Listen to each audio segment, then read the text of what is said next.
The will reading was supposed to be a formality. I was just the nurse who had cared for Theodore Spears in his final months, invited out of courtesy to hear how he'd distributed his vast fortune among his estranged family. When the lawyer announced that everything had been left to his niece, Elizabeth Harris, I started to gather my things to leave. My name was Madison, after all, and I was not his niece. Then the lawyer looked directly at me and asked, "Miss Harris, what is your full legal name?" That's when my world changed forever. Before we dive into this incredible story, I'd love to know, where are you watching from? Drop it in the comments below, and be sure to subscribe for more amazing stories every day. Now, let's go back to the day I first met the man who would change my life. Theodore Spears was not an easy patient.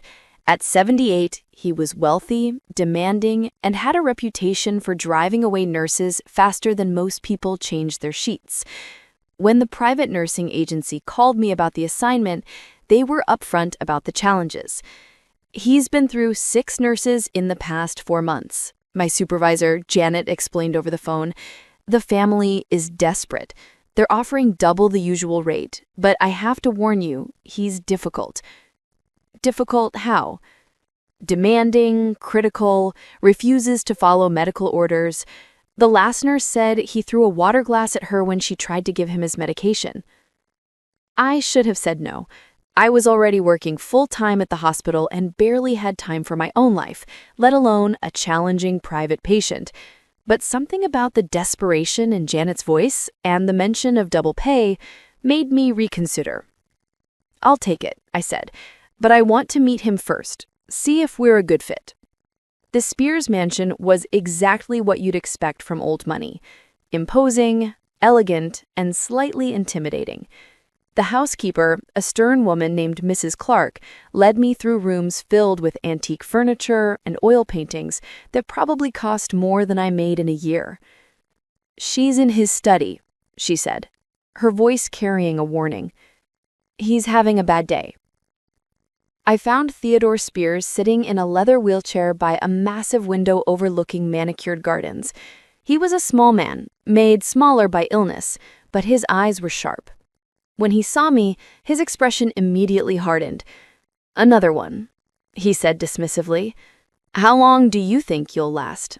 "The record is 3 weeks." "It depends," I said, pulling up a chair to sit at his eye level. "How long do you think you'll need a nurse?"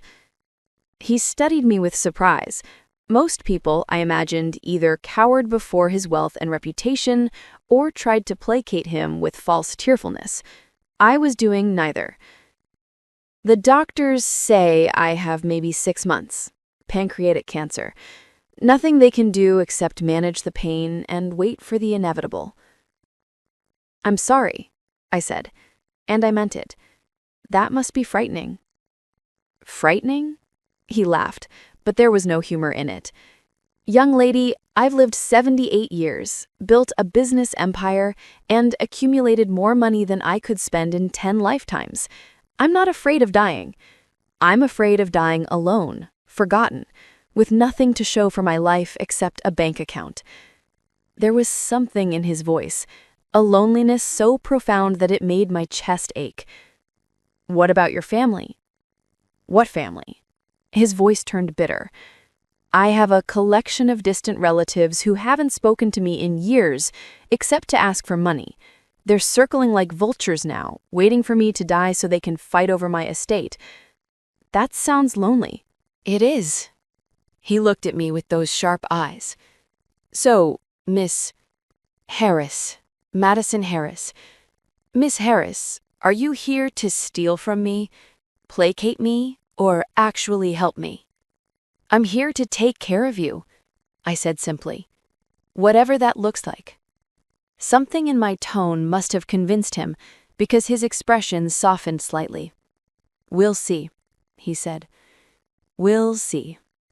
Over the next few weeks, I learned that Theodore's reputation for being difficult was largely a defense mechanism. He'd been disappointed by so many people. Employees who stole from him, relatives who only called when they needed money, friends who disappeared when his health declined, that he'd built walls around himself. But underneath the gruff exterior was a man who was intelligent, well-read, and surprisingly funny when he let his guard down.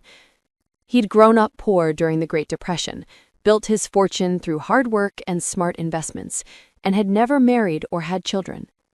"I was too focused on business," he told me one afternoon as I helped him with his physical therapy exercises. "Always thought there would be time for a family later, but later never came." "Do you regret it?" "Every day," he said quietly. "Money can buy you a lot of things, Miss Harris, but it can't buy you people who genuinely care about you." As the weeks passed, our relationship evolved from professional to something approaching friendship. I would arrive each morning to find him waiting in the study with a book he wanted to discuss or a story he wanted to tell. He was fascinated by my life, my work at the hospital, my small apartment, my simple pleasures. "You seem happy," he observed one day, "despite not having much money." "I have enough, and I have work that matters. People who care about me. That's more than a lot of wealthy people can say." "Indeed," he said thoughtfully. Theodore began asking me about my family, my background, my dreams for the future. I told him about growing up with my single mother, about putting myself through nursing school, about my hope to someday open a free clinic in an underserved community. "Your mother raised you alone?" "Yes. My father left when I was very young. Mom never talked about him much, just said he wasn't ready to be a parent." "And your mother's family?" "She didn't have much family. My grandfather died when I was in high school, and I never got to meet my grandmother. Mom always said we were good enough on our own. She's been gone for 2 years now, had suffered with respiratory disease." Theodore seemed particularly interested in the details, asking follow-up questions about my mother's maiden name, where she'd grown up, when she'd moved to our city. I assumed he was just making conversation, trying to understand the life of someone so different from himself. As his condition worsened, Theodore became more reflective, more concerned with his legacy. He spoke often about a niece he'd lost touch with decades ago. "Elizabeth was my sister's daughter. My sister Willow died young, and Elizabeth was raised by her father. They moved away when she was a teenager, and we lost contact. I've always wondered what happened to her." "Have you tried to find her?" "I've harried investigators over the years, but the trail went cold. Elizabeth would be in her 50s now, probably married with a different name. She could be anywhere. Why is finding her so important to you?" Theodore was quiet for a long moment. "Because she's the only real family I have left, and because I want to leave my fortune to someone who will use it wisely, someone who understands the value of helping others." "What about your other relatives?" "Vultures," he said dismissively. "They see my money as their birthright, but they've never shown an ounce of genuine care for me as a person.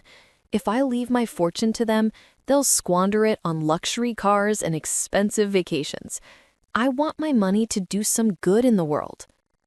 In his final weeks, Theodore's health declined rapidly. The pain medication made him drowsy and confused, but he still insisted on our daily conversations.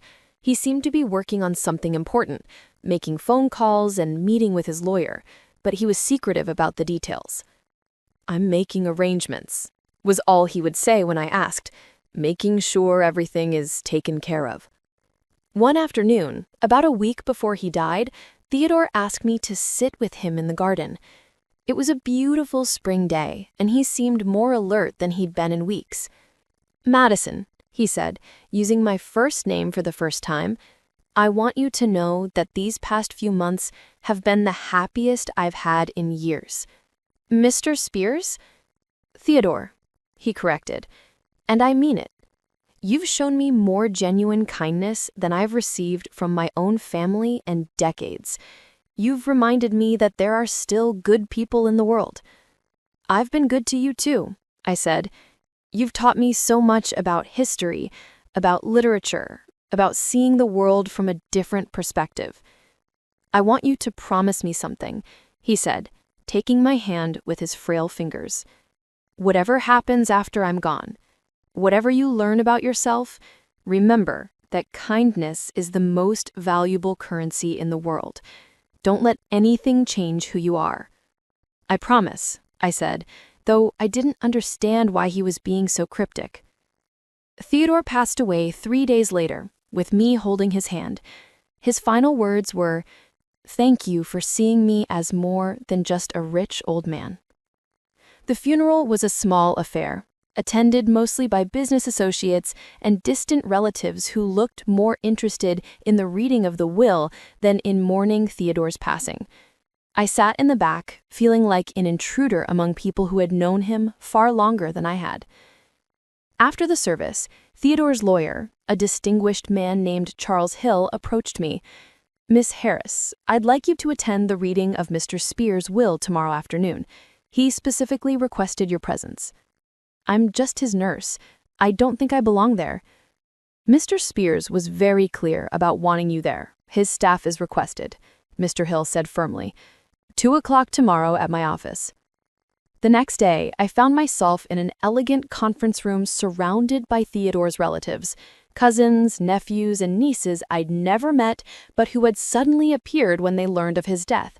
Some other members of his staff were there: Mrs. Clark, the housekeeper, Mr. Allen, the driver, and Mrs. Linetti, the cook. Mr. Hill cleared his throat and began reading from a thick document. "I, Theodore James Spears, being of sound mind and body, do hereby make this my last will and testament."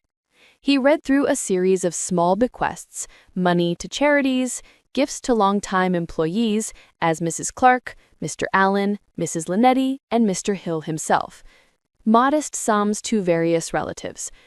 The family members shifted restlessly, waiting for the main event. "And now, regarding the bulk of my estate, valued at approximately $12 million, the room fell silent. You could have heard a pin drop. "I leave my entire remaining fortune, including all properties, investments, and liquid assets, to my beloved niece, Elizabeth Harris." The room erupted. Theodore's relatives began shouting, demanding explanations, threatening legal action. But I barely heard them. I was staring at Mr. Hill in confusion.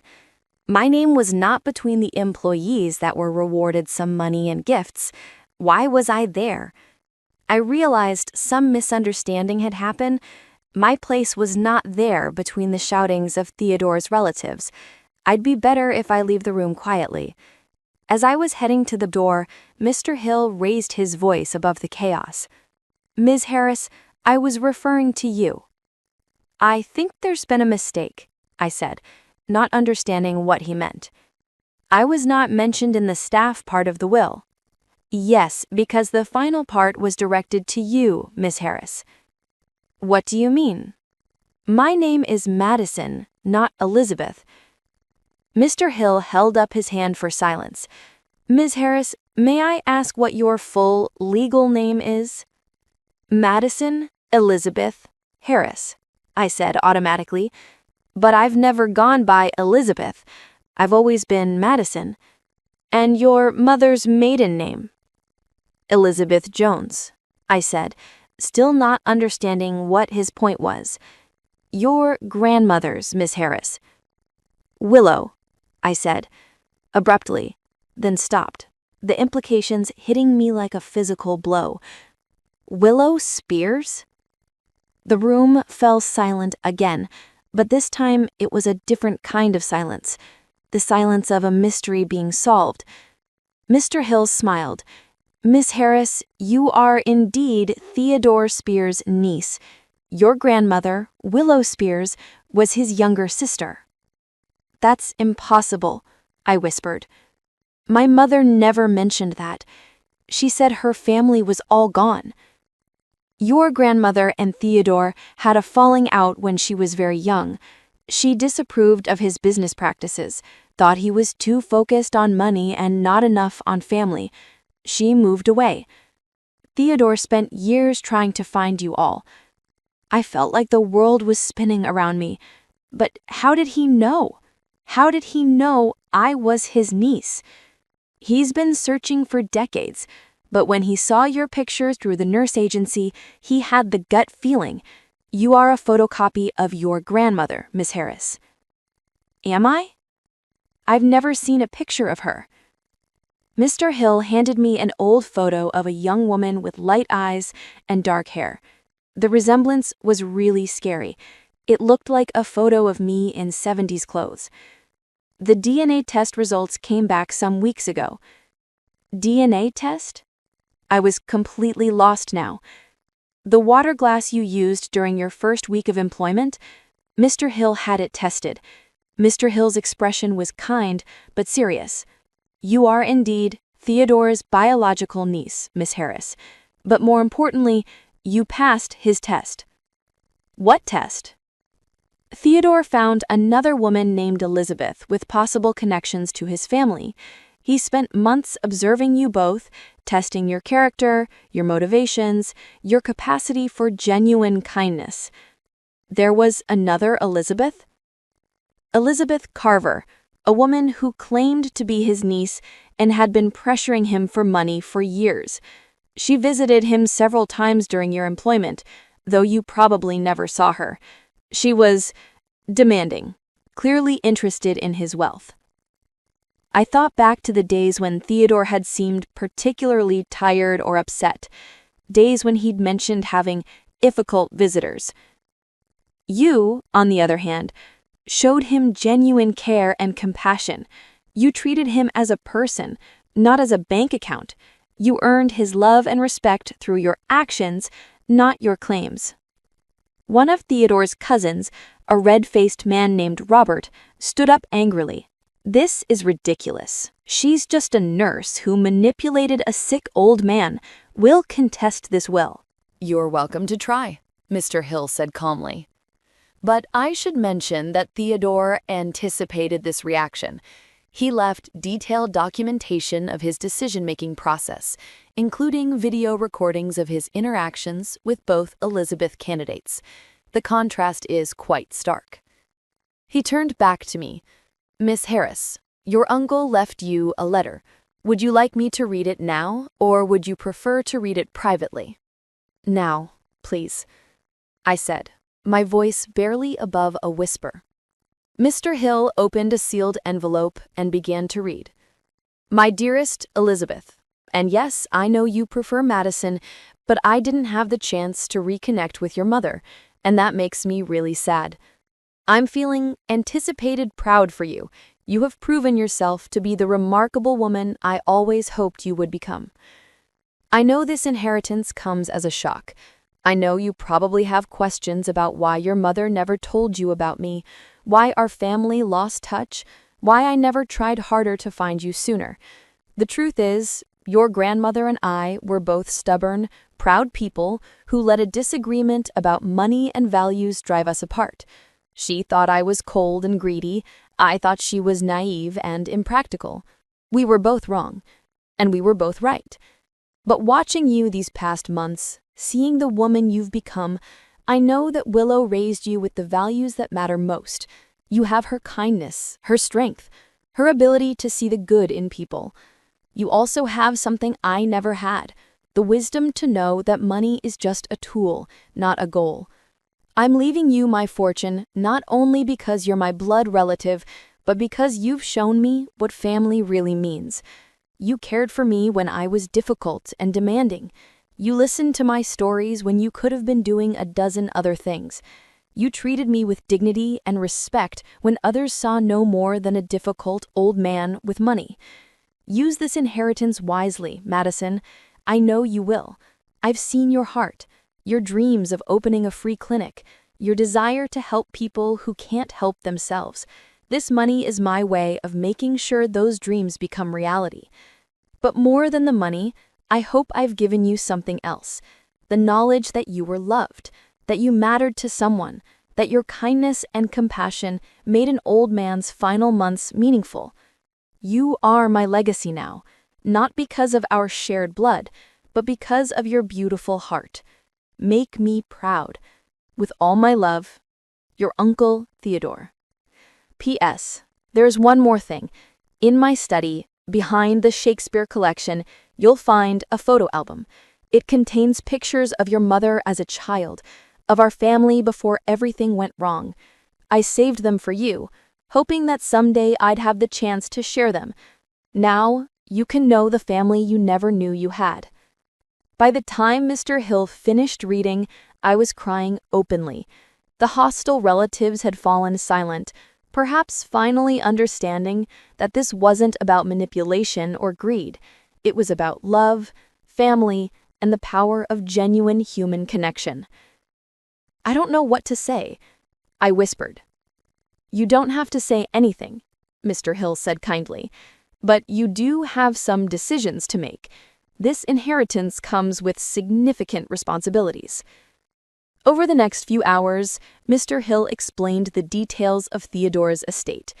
In addition to the $12 million, I had inherited his mansion, his art collection, and several investment properties. It was overwhelming, almost incomprehensible. "What am I supposed to do with all this?" I asked. "Whatever you think your uncle would have wanted. But I suspect you already know." He was right.